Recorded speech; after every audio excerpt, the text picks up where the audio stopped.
الحمد لله نحمده ونستعينه ونستغفره ونعوذ بالله من شرور أنفسنا ومن سيئات أعمالنا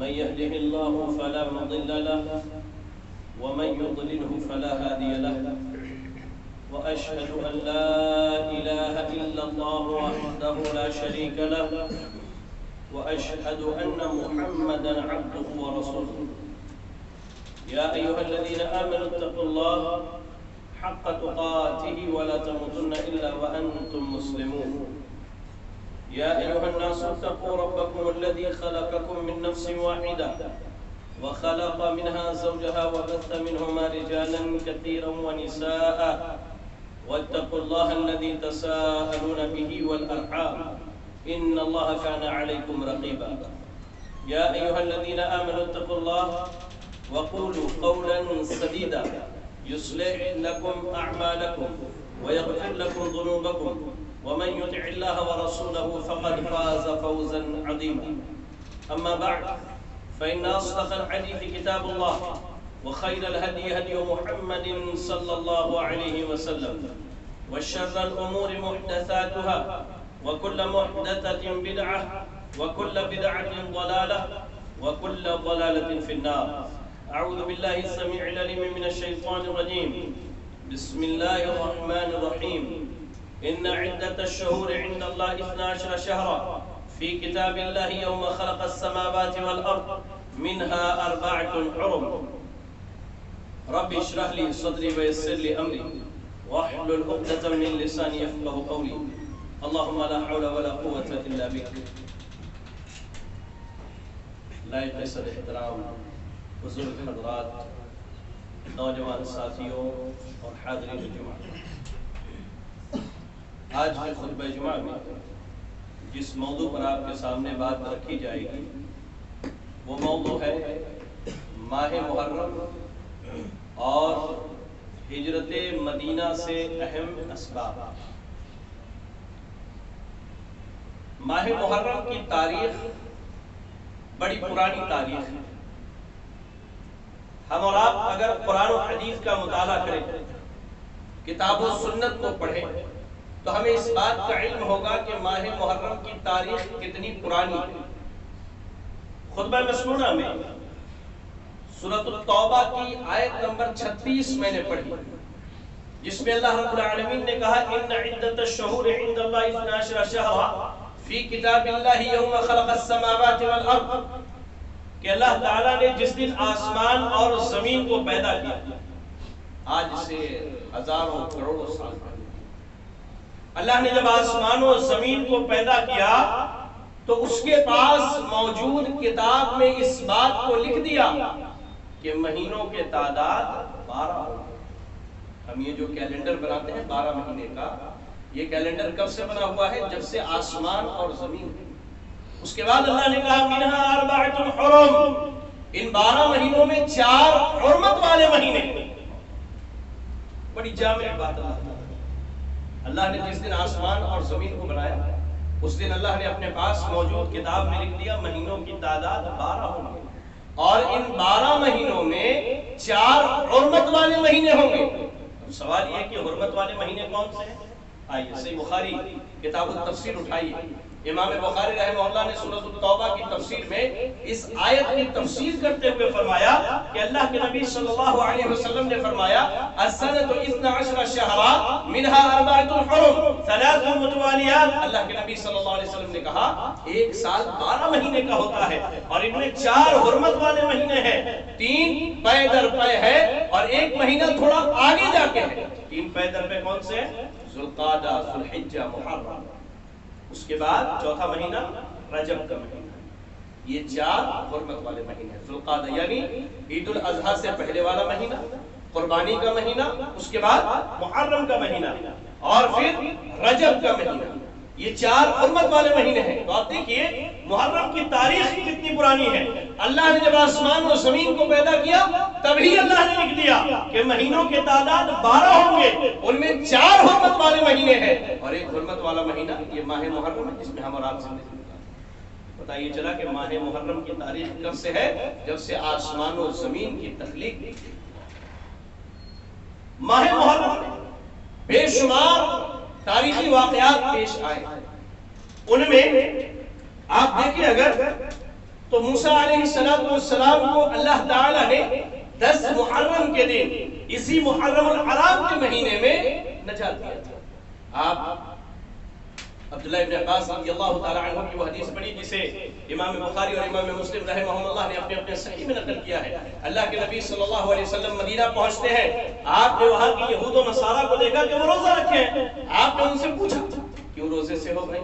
بتایا کہ آج عاشورہ کا دن ہے. آج ہی کے دن یعنی 10 محرم کو محرم کے مہینے میں اللہ تعالیٰ نے موسیٰ علیہ السلام کو فرعون سے نجات دیا. محرم کی تاریخ موسیٰ علیہ السلام سے چلی ہے. ایسے ہی محرم کے مہینے میں حضرت عمر رضی اللہ تعالی عنہ کو شہید کیا گیا. ایسے ہی محرم کے مہینے میں کربلا کا واقعہ پیش آیا. اور اسی ماہ محرم میں تاریخ اسلام میں ایک ایسا واقعہ پیش آیا جس پر ہم اور آپ بہت کم سنتے بہت کم بولتے ہیں. ہجرت رسول صلی اللہ علیہ وسلم. اسی ماہ محرم ہجرت کا واقعہ کیوں پیش آیا؟ کیا وہ اغراض و مقاصد تھے جن کی وجہ سے اللہ کے نبی صلی اللہ علیہ وسلم کو اپنے پیارے وطن کو چھوڑ کر مدینہ منورہ ہجرت کرنے کی ضرورت پڑی؟ آئیے حدیث پڑھی. صحیح بخاری کی روایت ہے. راوی حدیث ام المومنین عائشہ صدیقہ رضی اللہ تعالی عنہا کہتی ہے اللہ کے نبی صلی اللہ علیہ وسلم نے مسلمانوں سے کہا انی اریت دار ہجرتکم، مجھے اللہ تعالیٰ نے تمہارے ہجرت کے مقام کو دکھایا ہے. نخلستان ہے، کھجوروں کے باغیچے ہیں اور 2 پہاڑوں کے درمیان ہے. کہتی ہے اللہ کے نبی صلی اللہ علیہ وسلم نے کہا کہ وہ مدینہ منورہ یثرب ہے.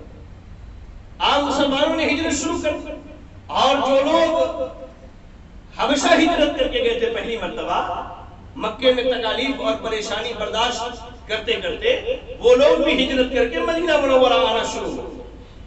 اللہ کے نبی صلی اللہ علیہ وسلم نے ہجرت کیوں کی؟ اس کی بنیادی وجہ ایک لفظ میں کہوں تو وہ یہ ہے کہ آپ پر اللہ رب العالمین کے دین پر عمل کرنا تنگ کر دیا گیا. دین کی دعوت دینا آپ کے لیے مصائب و مشکلات کے ذرائع بن گئے. لوگوں نے آپ پر ظلم و زیادتی کی، آپ پر تہمت لگائی، آپ پر الزام لگایا. اس کے عوض میں اللہ تعالیٰ نے نبی صلی اللہ علیہ وسلم کو اس بات کا حکم دیا کہ آپ مکہ چھوڑیے اور یہاں سے ہجرت کر کے مدینہ منورہ. اگر ہم اور آپ ہجرت رسول صلی اللہ علیہ وسلم کا واقعہ پڑھیں اور ہجرت کا جو واقعہ پیش آیا اس میں غور و فکر کریں تو واللہ ثم واللہ ہماری زندگی بدل جائے. ہماری زندگی بدل جائے. قرآن نے یہ اصول بیان کیا ہے. آپ سورہ یوسف کی تلاوت کیجئے. سورہ یوسف میں اللہ رب العالمین نے کہا کہ ہم یہ قصے یہ واقعات اس لیے بناتے ہیں تاکہ اہل عقل، اہل خرد، اہل دانش جو سمجھدار لوگ ہیں ان سے عبرت اور نصیحت حاصل. ہجرت کا واقعہ بھی اگر ہم آپ پڑھیں، اللہ کے نبی صلی اللہ علیہ وسلم کی زندگی کے ایک عظیم پہلو ہجرت کے واقعے کو اگر ہم اور آپ پڑھیں تو انشاءاللہ ہمیں اور آپ کو بھی بہت سارے دروس، بہت ساری نصیحت اور بہت ساری عبرت ملیں گی، شاید جس سے ہماری زندگی بدلنے میں آسانی سے آسانی پیدا ہو. آئیے میں آپ ہجرت سے حاصل ہونے والے چند اسباب کی طرف رہنمائی کریں. یوں تو اگر ہم کتاب و سنت کا مطالعہ کریں گے تو بے شمار اسباب ہیں، جو بے شمار ایسے اسباب ہیں، ایسی نصیحتیں ہیں، ایسی موعظت ہے ہمارے لیے جو ہجرت رسول صلی اللہ علیہ وسلم سے ہمیں ملتی ہے. لیکن ان میں سے چند ایک کا میں تذکرہ کر کے اپنی بات کو ختم کروں. سب سے پہلی نصیحت یا سب سے پہلا سبق جو ہمیں ہجرت رسول سے ملتا ہے وہ کیا ہے؟ دین کے لیے ہر چیز قربان کی جا سکتی ہے. یاد رکھیں، دین اسلام پر عمل کرنے کے لیے دنیا کی ساری نعمتیں، ساری آرائش، سارے آرام، ہر چیز کو قربان کیا جا سکتا ہے، دین کو نہیں چھوڑا جا سکتا. یا یوں کہیے کہ دین پر عمل کرنے کے لیے ہم وطن چھوڑ سکتے ہیں لیکن وطن کے لیے دین نہیں چھوڑ سکتے. اس کو آپ کیوں سمجھیں؟ اللہ کے نبی صلی اللہ علیہ وسلم کی زندگی کا مطالعہ کیجیے. عبداللہ ابن عدی ابن جوہر، عبداللہ ابن عدی ابن حمرا الزہری فرماتے ہیں رضی اللہ تعالی عنہ، اللہ کے نبی صلی اللہ علیہ وسلم کے متعلق کہتے رأیت رسول اللہ صلی اللہ علیہ وسلم واقفا علی الحزورتی، میں نے اللہ کے نبی صلی اللہ علیہ وسلم کو ایک اونچے ٹیلے پر کھڑے ہو کر کے یہ کہتے ہوئے سنا، آپ کر واللہ انک لخیر ارض اللہ واحب ارض اللہ الی اللہ ولولا انی اخرجت منک ما خرجت. آپ ہجرت کے لیے نکل رہے ہیں، مکے کی وادیوں میں ہیں، ایک اونچی جگہ پر کھڑے ہیں، آپ کے آنکھوں سے آنسو جاری ہے، مکے کی محبت دل میں ہے، جہاں آپ نے پوری زندگی گزاری، جہاں آپ صلی اللہ علیہ وسلم نے اپنے بچپن کو گزارا، جہاں آپ کی پرورش ہوئی، جہاں آپ نے اپنے پوری زندگی کے 40 سال گزار دیے، آپ مکے کے ایک ٹیلے پر کھڑے ہو کر کے کہتے ہیں واللہ واللہ اے مکہ ہمیں تجھ سے بہت محبت ہے، کیونکہ میں یہ جانتا ہوں تو اللہ کے زمین میں سب سے پسندیدہ زمین ہے، مکے سے زیادہ محبوب اللہ کو اور کوئی جگہ نہیں. اللہ کے نبی صلی اللہ علیہ وسلم کہتے ہیں اللہ کو یہ جگہ بہت پسند ہے، مجھے اس جگہ سے بہت محبت ہے، اگر میری قوم مجھے نہ نکالتی، میری قوم والے مجھے نہ بھگاتے، اللہ کی قسم میں کبھی مکہ چھوڑ کر کے نہ جاتا. رو رہے ہیں، آپ صلی اللہ علیہ وسلم کا دل غمگین ہے، آپ تکلیف میں ہیں، اس کے باوجود دین اسلام پر عمل کرنے کے لیے آپ نے مکے کو بھی چھوڑ دیا، جہاں آپ کا گھر بار، آپ کی زمین جائیداد، ہر چیز چھوڑ دی. کہیے کہ آپ نے دین کے لیے ہر چیز کی قربانی دی. یہی نہیں، صحابہ کرام رضی اللہ عنہم کی زندگی کو دیکھیں. حضرت صہیب رومی رضی اللہ تعالی عنہ کا واقعہ بڑا مشہور ہے. آپ غریب بن کر کے مکہ آئے، وہاں آپ کی تجارت کی مال و دولت جمع کر لی، لیکن جب ہجرت کی باری آئے اہل مکہ آ کر کے راستہ روک لیتے ہیں، کہتے صہیب تم ہمارے پاس غریبی کے عالم میں آئے، تم ہمارے پاس تنگی کے عالم میں آئے تھے، کھانے کو کچھ نہیں تھا، تمہارے پاس پہننے کے لیے ڈھنگ کا کپڑا نہیں تھا، اسی مکے میں رہ کر کے تم نے ساری زندگی کمائی کی اور آج اتنا مال و دولت لے کر کے ہمارے سامنے سے مدینہ چلے جاؤ گے. کہا مکہ کے لوگوں نے صہیب اگر یہ تم پوری زمین جائیداد مال و دولت چھوڑ دو تو شاید ہم تمہارے لیے ہجرت کا راستہ چھوڑ دیں. حضرت صہیب رومی رضی اللہ تعالیٰ عنہ نے پوری زندگی کی کمائی، پوری زندگی کی پونجی اہل مکہ کے حوالے کر دیا، رب کے دین پر عمل کرنے کے لیے مکہ چھوڑ کر کے مدینہ کی طرف گئے. اور آگے حضرت ابو سلمہ اور ام سلمہ رضی اللہ عنہما کا واقعہ سنیں. ام سلمہ رضی اللہ تعالیٰ عنہ کہتی ہے جب مسلمانوں کو عام اعلان کر دیا گیا کہ آپ ہجرت کر کے جا سکتے ہیں، ابو سلمہ رضی اللہ تعالیٰ عنہ سارا مال و دولت سمیٹتے ہیں، اونٹ پر سوار ہو جاتے ہیں، بیوی کو بٹھاتے اور اپنے چھوٹے ننھے سے بچے کو بٹھاتے ہیں. جتنے بیٹھے ہیں، جن کو اللہ تعالیٰ نے اولاد سے نوازا ہے، اللہ ان کے اولاد کی حفاظت کرے. ہر انسان کو اپنی اولاد سے محبت ہے، چاہے وہ بڑا ہو یا بچہ. اب ذرا غور کیجیے انہوں نے ہجرت کے لیے کیا کیا قربان کیا، کس طرح کی قربانی کا جذبہ تھا صحابہ کے اندر. اور آج ہماری حالت کیسی ہے دین کے متعلق قربانیاں پیش کرنے کی. حضرت ام سلمہ رضی اللہ تعالیٰ عنہ کہتی ہے جیسے ابھی ہم مکے سے باہر نکلنے والے تھے، میرے خاندان کے لوگ اور ابو سلمہ کے خاندان کے لوگ آ کر کے جمع ہو گئے. کہا میرے خاندان کے لوگوں نے کہ ہم اپنی بیٹی کو تمہارے ساتھ نہیں جانے دے سکتے. ہم کیسے جانے دیں؟ مکہ چھوڑ کر کے یہ ہماری بیٹی ہے، ہم نے اسے پالا پوسا، گرچہ تمہارے نکاح میں، لیکن ہم جانے نہ دیں گے. ان کے خاندان کے لوگوں نے اپنی بیٹی کو لے لیا. ابو سلمہ رضی اللہ تعالیٰ نے اپنے بیٹی کو لے کر کے، سلمہ کو لے کر کے، اور خود اونٹ پر آگے بڑھتے ہیں. ان کے خاندان کے لوگ آگے بڑھ کر کے مال و دولت چھین لیتے ہیں اور ان کے بیٹے سلمہ کو چھین لیتے ہیں. کہتے یہ ہمارا وارث ہے، ہمارے خاندان کا ہے، تمہیں جانا ہے جاؤ، ہمیں تم سے کوئی واسطہ نہیں ہے. ہاں یہ بچہ نہیں جا سکتا تمہارے ساتھ. بچے کو چھین لیا. ام سلمہ رضی اللہ تعالیٰ عنہ کہتی ہے کہ بنو اسد کے لوگ بیٹے کو لے کر کے چلے گئے اور بنو مغیرہ کے لوگ مجھے لے کر کے چلے گئے. آج ایک پل کی جدائی ہفتے بھر کے لیے ہم بچوں کو ننیحال بھیج دے تو پریشان ہو جاتے، بچوں کے بنا دل نہیں لگتا، چلو دیکھتے۔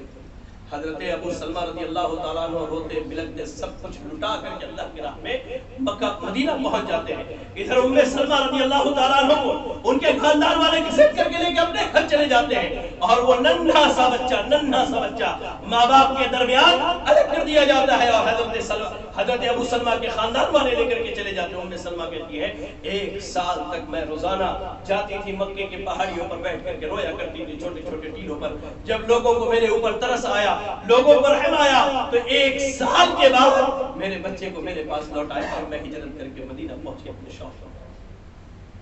آج معذرت کے ساتھ جمعہ کے دن گھر سے نکلتے ہیں، مثال دیتا ہوں، پتہ نہیں آپ کے کیا معاملہ ہے، دلی پڑھائی لوگ جب نمازوں کے لیے جاتے ہیں تو جانتے ہیں کیا کہتے ہیں گھر میں اپنی بیوی سے، وہ 2 روپے دینا مسجد میں اللہ کی راہ میں دینا ہے۔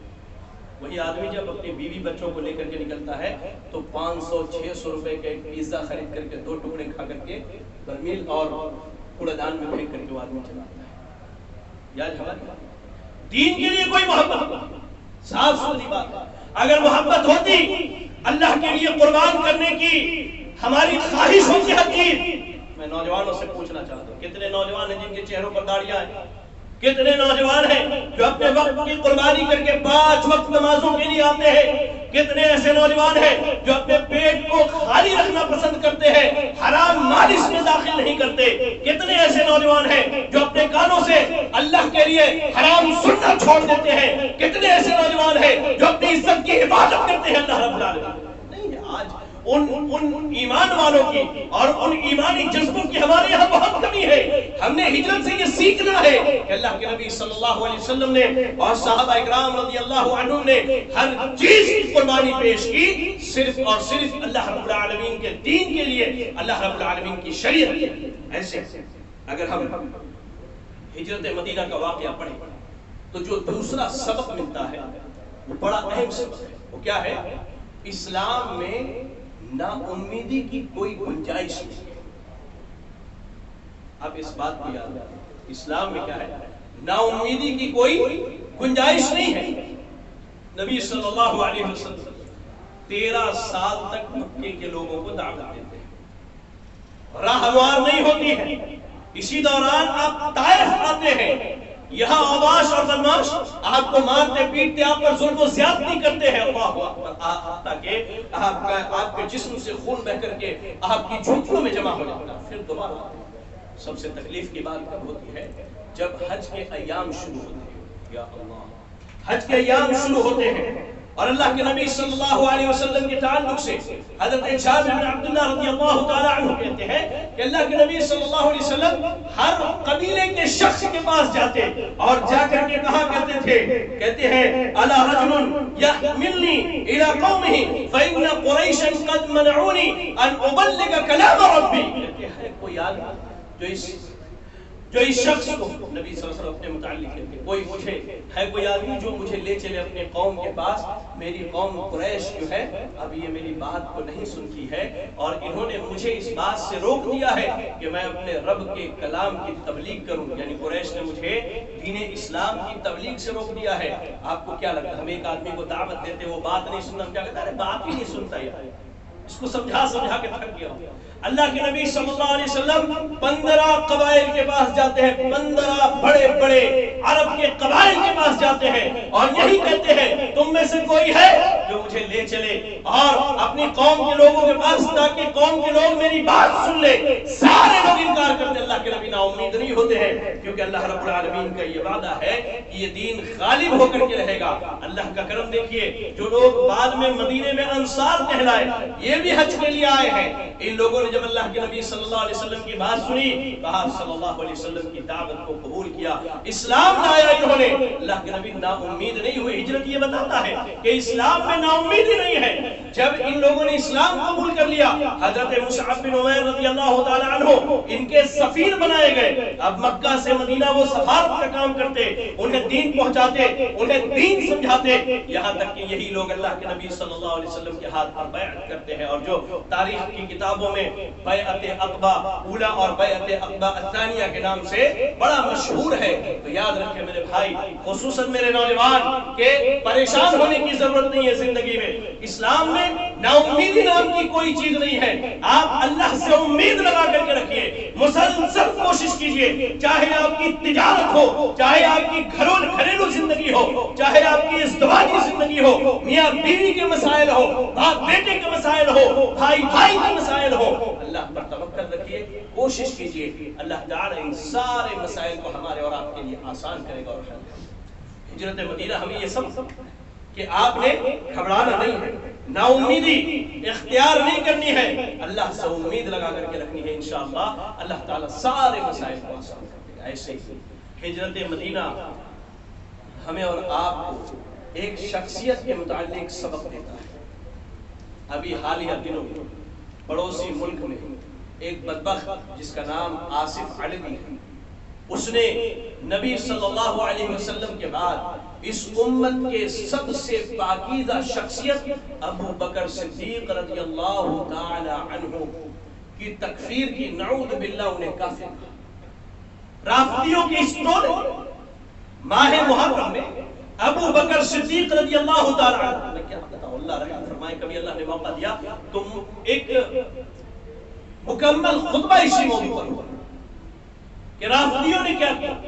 یہ ان کا ایک بہت بڑا عالم ہے کویت کے اندر، یاسر الحبیب اس کا نام ہے، وہ کھڑا ہو کر کے نماز میں ابو بکر، عمر، عثمان، ام المومنین عائشہ، حفصہ رضی اللہ عنہن ان کے اوپر لعنت کرتا ہے، جبکہ ہجرت مدینہ ہمیں یہ بتاتی ہے کہ کائنات کے اندر نبی کے بعد اگر کسی کا مقام ہے، کسی کا مرتبہ ہے، تو ابو بکر صدیق کا مقام و مرتبہ ہے۔ میں آپ کو بتلاؤں، جب ہجرت کی عام منادی کر دی گئی کہ اب لوگ ہجرت کر کے مدینہ جا سکتے ہیں، سارے لوگ ہجرت کرنے لگے۔ ابو بکر صدیق رضی اللہ تعالیٰ تو بار بار نبی صلی اللہ علیہ وسلم کے پاس آتے اور آ کر کے کہتے اللہ کے رسول میں ہجرت کرتا ہوں، اللہ کے رسول مجھے ہجرت کی اجازت ہے۔ اللہ کے نبی صلی اللہ علیہ وسلم کہتے لا تعجل لعل اللہ یجعل لك صاحبا، ابو بکر جلدی نہ کیجئے، ہو سکتا ہے اللہ تعالیٰ آپ کا کوئی ساتھی بنا دے ہجرت کرنے میں۔ سارے لوگ ہجرت کر گئے، مکے میں 3 آدمی اب بچے ہوئے، اور ان کے علاوہ وہ لوگ جن کے گھر والوں نے انہیں قید کر کے رکھا تھا۔ آزاد لوگوں میں یہ 3 بچے تھے، حضرت علی رضی اللہ تعالیٰ عنہ، حضرت ابو بکر صدیق رضی اللہ تعالیٰ عنہ، اور اللہ کے نبی صلی اللہ علیہ وسلم۔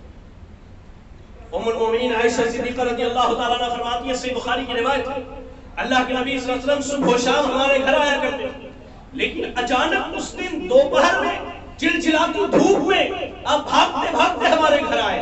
ابو بکر صدیق رضی اللہ تعالیٰ عنہ دیکھا تو کہا کہ لگتا ہے کوئی بڑا معاملہ ہے، لگتا ہے کوئی بڑا معاملہ ہے۔ اللہ کے نبی صلی اللہ علیہ وسلم کے لیے کرسی خالی کی جگہ پہ بٹھایا، پوچھا اللہ کے رسول میرے ماں باپ آپ پر قربان ہو، کیا مسئلہ ہے؟ اللہ کے نبی صلی اللہ علیہ وسلم کہتے ہیں ابو بکر مجھے ہجرت کی اجازت مل گئی، یا مقام دیکھیے، ابو بکر صدیق کا مقام دیکھیے، کہتے ہیں اے اللہ کے رسول صلی اللہ علیہ وسلم آپ نے جو کہا تھا کہ اللہ میرا ساتھی بنائے گا، کیا مجھے اجازت ہے آپ کے ساتھ سفر کرنے کی؟ کہا اللہ نے تمہیں بھی اجازت دی ابو بکر کہ تم میرے ساتھ سفر چلے گئے۔ اللہ کے نبی ام المومنین عائشہ صدیقہ رضی اللہ تعالیٰ عنہ کے کسی بخاری کے الفاظ ہیں، میں نے پہلی مرتبہ کسی مرد کو دیکھا کہ وہ آدمی خوشی سے رو رہا تھا کہ اسے صحبت کس کی نصیب ہوئی؟ نبی اکرم صلی اللہ علیہ وسلم۔ ہجرت مدینہ یہ ہمیں بتاتا کہ ابو بکر صدیق کا مقام یہ ہے، مرتبہ یہ ہے کہ انسانیت میں اللہ نے اگر کسی کو چنا نبی کے ساتھ ہجرت کرنے کے لیے تو ابو بکر صدیق کو چنا۔ غار کے اندر موجود ہے، غار کے اندر موجود ہے، اللہ اکبر، اللہ کے نبی صلی اللہ علیہ وسلم اور ابو بکر صدیق رضی اللہ تعالیٰ عنہ غار ثور میں کفار تلاش میں لگے ہیں. ایک آدمی کہر کے دہانے پر آ کر کے کھڑا ہو گیا. ابو بکر صدیق نے کہا یا رسول اللہ لو ان احدهم نظر تحت قدميه لا ابصر. اللہ کے نبی صلی اللہ علیہ وسلم ان میں سے اگر کسی نے اپنے قدم کی طرف دیکھ لیا نیچے, یعنی نیچے کو جھانک لیا تو ہمیں دیکھ لیں گے. اب اللہ کے نبی صلی اللہ علیہ وسلم نے اس دن جو بات کہی تھی, اللہ کی قسم قیامت تک ابو بکر صدیق کی فضیلت کے لیے یہی بات کہی. اللہ کے نبی نے کہا یا ابا بکر ما ظنک, اے ابو بکر تمہارا کیا خیال ہے بے اثنین نے ان دونوں کے بارے میں اللہ ثالثہما جن میں تیسرا خود اللہ تعالی ہے. لا تحزن فإن اللہ معنا. ابو بکر غم نہ کرو, گھبراؤ نہیں, اللہ ہمارے ساتھ ہے. یا رب, ان دونوں میں تیسرا اللہ رب العالمین. اللہ ان کا نگہبان ہے, اللہ ان کا محافظ ہے, اللہ ان کو دیکھنے والا ہے, اللہ ان کی حفاظت کرنے والا ہے. قیامت تک کے لیے ابو بکر صدیق رضی اللہ تعالی عنہ کی فضیلت میں اگر یہی بات کہہ دی جائے کہ نبی کے ساتھ ہجرت کیا, نگہبانی اللہ نے کی, انتظام اللہ نے کیا, اور اللہ نے کہا, اللہ کے نبی نے کہا ہم دونوں کے ساتھ تیسرا اللہ رب العالمین ہے جو ہمارے اس سفر کا ساتھ ہے. یا رب, یا رب, ان ظالموں کی زبانوں پر اللہ تعالیٰ فالج برسائے, فالج برسائے اللہ ان ظالموں کی زبانوں پر جو ابو بکر صدیق رضی اللہ تعالیٰ عنہ کے دشمن ہیں. یا رب, تو ہم سب کے دلوں میں ابو بکر صدیق رضی اللہ تعالیٰ عنہ کی محبت کو بھر دے. اللہ تو ہمارے دلوں کو ابو بکر صدیق رضی اللہ تعالیٰ عنہ کی محبت سے بھر دے. اللہ تو قیامت کے دن ہمارا حشر نبی صلی اللہ علیہ وسلم اور ابو بکر صدیق رضی اللہ تعالیٰ عنہ کے ساتھ کرنا. آمین. ایسے ہجرت مدینہ سے جو چوتھا سبق ملتا ہے اور وہ آخری سبق جو میں آپ کو بتانا چاہتا ہوں وہ یہ ہے کہ انسان کے اندر سمجھداری اور عقل مندی ہونی چاہیے, اور کسی نے برائی کی تو اسے معاف کرنے کا جذبہ بھی ہونا چاہیے. یہ ہجرت ہمیں بتاتی ہے. ہم نے نہیں معلوم کیونکہ ہم نے پڑھا ہی نہیں ہجرت کا وقت, کبھی ہم نے اس میں غور ہی نہیں کیا, ہم نے کبھی اس میں غور نہیں کیا. میرے بھائی, ہجرت رسول صلی اللہ علیہ وسلم نے کیا کیا سکھلاتا ہے. ہجرت رسول ہمیں یہ بتاتی ہے کہ آپ کو اللہ نے اگر طاقت دے دی, آپ کو اللہ نے اگر قدرت دے دی, تو جس نے آپ پر ظلم کیا ہے آپ اسے معاف کر دیجئے, اس کا راستہ چھوڑ دیجئے. لیکن آج ہمارے یہاں معاملہ الٹا ہے. اس کے برعکس ہمارے پاس تھوڑی طاقت آ گئی, عہدہ, منصب, پیسہ آیا, ہم سارے لوگوں کے حاکم بن جاتے ہیں, اور جن جن لوگوں نے ہمارے ساتھ برائیاں کی ہے ہم ان سے چن چن کر کے بدلا دیتے ہیں. اللہ کے نبی صلی اللہ علیہ وسلم ہجرت کر کے مدینہ آ گئے. مکہ کے لوگوں کو سکون نہ ملا. بدر کی لڑائی ہوئی, کہ نہیں ہوئی, احد کی لڑائی ہوئی جس میں میرے نبی کے دندان مبارک شہید ہو گئے, آپ کے چہرے مبارک سے خون بہنا شروع ہو گیا. احزاب کی لڑائی ہوئی جس میں نبی صلی اللہ علیہ وسلم بھوکے پیٹ صحابہ کے ساتھ گڑھا کھودا کرتے تھے. بڑی پریشانی آئی, لیکن جب مکہ فتح ہوا, اللہ کے نبی صلی اللہ علیہ وسلم آئے تو کوئی بندہ مجھے تاریخ کا ایک حوالہ ہی دکھا دے کہ اللہ کے نبی نے کسی پر ظلم کیا ہو مکہ فتح ہونے کے بعد, کسی پر زیادتی کی ہو, کسی کو مارا ہو, کسی سے بدلہ لیا ہو. جنہوں نے آپ کے پیٹھ پر اونٹ کے اوجھڑی رکھے, جنہوں نے مکے میں آپ کو عبادت نہ کرنے دی, جنہوں نے آپ کو جادوگر کہا, جنہوں نے آپ کو کاہن کہا, جنہوں نے آپ کو جھوٹا کہا, جنہوں نے آپ سے لڑائیاں کی, جنہوں نے آپ کے اصحاب کو شہید کیا, ان میں سے کسی سے بھی اللہ کے نبی صلی اللہ علیہ وسلم نے کوئی بدلہ نہ لیا. ہجرت یہ بتلاتی ہے ہمیں کہ آپ کے پاس اگر طاقت آ جائے, قدرت آ جائے, تو ظلم نہ کیجئے, اللہ کے لیے معاف کر دیجئے. اللہ رب العالمین آپ کے گناہوں کو معاف کر دے. قرآن جب ام المومنین عائشہ صدیقہ رضی اللہ تعالیٰ عنہ پر زنا کی تہمت لگائی گئی تو تہمت لگانے والے منافقین میں غلطی سے ایک مسلمان مومن حضرت مصطح رضی اللہ تعالیٰ عنہ بھی شریک ہو گئے. مصطح بڑے غریب تھے. اللہ کے نبی صلی اللہ علیہ وسلم تک یہ بات پہنچی کہ مصطح بھی اس میں شریک ہیں. حضرت ابوبکر صدیق کو یہ بات معلوم ہوئی کہ ان کی بیٹی پر زنا اور بدکاری کی تہمت لگانے والوں میں مصطح بھی شریک ہے.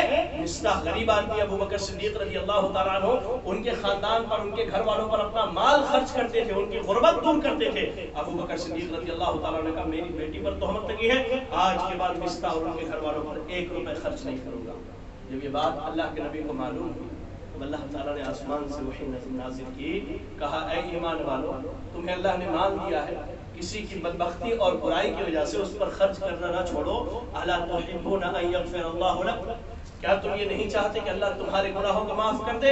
ابو بکر صدیق نے کہا کہ اللہ کا رسول میں چاہتا ہوں کہ اللہ میرے گناہوں کو معاف کر دے۔ کہا تو مستح کے اوپر تم خرچ کیا کرو۔ ہجرت یہ بتاتی ہے ہمیں کہ ہمارے ساتھ جتنی بھی ظلم و زیادتی ہو جائے ہم نے ظلم نہیں کرنا ہے، نبی کے اخلاق کو اختیار کرنا ہے، لوگوں کو معاف کرنے کی عادت ڈالنی ہے۔ انشاءاللہ یہ ایک ایسی صفت ہے کہ آپ توحید اور سنت پر قائم رہے، اس کے بعد اس صفت کو اختیار کر لیا، اس صفت کی منزل جنت ہے، جنت ہے، جنت ہے۔ اس کے علاوہ ہجرت سے بہت ساری باتیں ہمیں معلوم ہوتی، وقت کی قلت اس کی اجازت نہیں دیتی۔ اللہ سے دعا ہے کہ اللہ رب العالمین مجھے آپ اللہ کے نبی صلی اللہ علیہ وسلم کی سیرت پڑھ کر سمجھ کر اس کے مطابق عمل کرنے کی توفیق عطا فرمائے۔ الہ العالمین تو ہم سب کو سیرت رسول صلی اللہ علیہ وسلم پڑھنے کی توفیق عطا فرمائے۔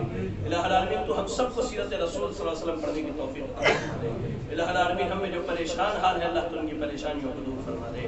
اللہ ہمیں جو بیمار ہیں اللہ تو انہیں شفاء کاملہ عاجلہ عطا فرما دے۔ اللہ ہمیں جو مقروض ہیں اللہ تو انہیں قرض کی ادائیگی کی توفیق عطا فرما دے۔ الہ العالمین تو جب تک دنیا میں زندہ رکھ، دین اسلام پر زندہ رکھ اور خاتمہ ایمان و اسلام کی حالت میں ہو۔ آمین وآخر دعوانا ان الحمد للہ رب العالمین۔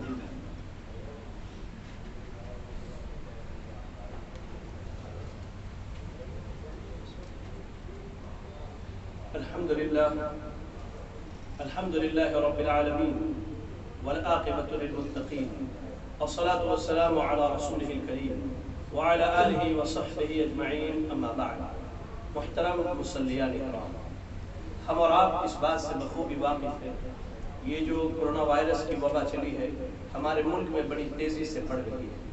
بارہا آپ سے کہا جاتا ہے، آج پھر کہتا ہوں ایک بھائی ہونے کی حیثیت سے کہ آپ مساجد کو آئیے، نمازوں کو آئیے، کثرت سے اللہ سے دعا کیجیے کہ اللہ تعالیٰ اس وبا کو ختم کر دے، اللہ ہم سب کو اس وبا سے نجات عطا فرمائے۔ اس کے ساتھ جو احتیاطی تدابیر ہیں، چاہے وہ ماسک پہننے کی ہو، چاہے وہ مساجد میں یا بازاروں میں یا کہیں بھی سوشل ڈسٹینسنگ کا مسئلہ ہے، اس چیز کو برقرار رکھیے، احتیاطی تدابیر اختیار کیجیے، اللہ پر بھروسہ کرتے ہوئے۔ ماشاءاللہ آپ کی مسجد میں تو جمعہ میں بھی اور 5 وقت نمازوں میں بھی اس چیز کا خیال کر کے نماز ادا کی جا رہی ہے، تو اس کی ضرور پابندی کریں۔ اللہ سے دعا کریں کہ اللہ رب العالمین ہمیں آپ کو اور تمام مسلمانوں کو اس وبا سے محفوظ رکھے، اور اس وبا سے اللہ تعالی ہمیں اور آپ کو اور تمام عالم اسلام کو نجات عطا فرمائے۔ آمین۔ اعوذ باللہ السمیع العلیم من الشیطان الرجیم، بسم اللہ الرحمن الرحیم۔ ان اللہ وملائکته یصلون علی النبی یا ایھا الذین آمنوا صلوا علیہ وسلموا تسلیما۔ اللهم صل على محمد وعلى آل محمد كما صليت على إبراهيم وعلى آل إبراهيم إنك حميد مجيد۔ عباد الله رحمكم الله، إن الله يأمر بالعدل والإحسان وإيتاء ذي القربى وينهى عن الفحشاء والمنكر والبغي يعظكم لعلكم تذكرون۔ اذكروا الله يذكركم وادعوه يستجب لكم ولذكر الله أكبر والله يعلم ما تصنعون۔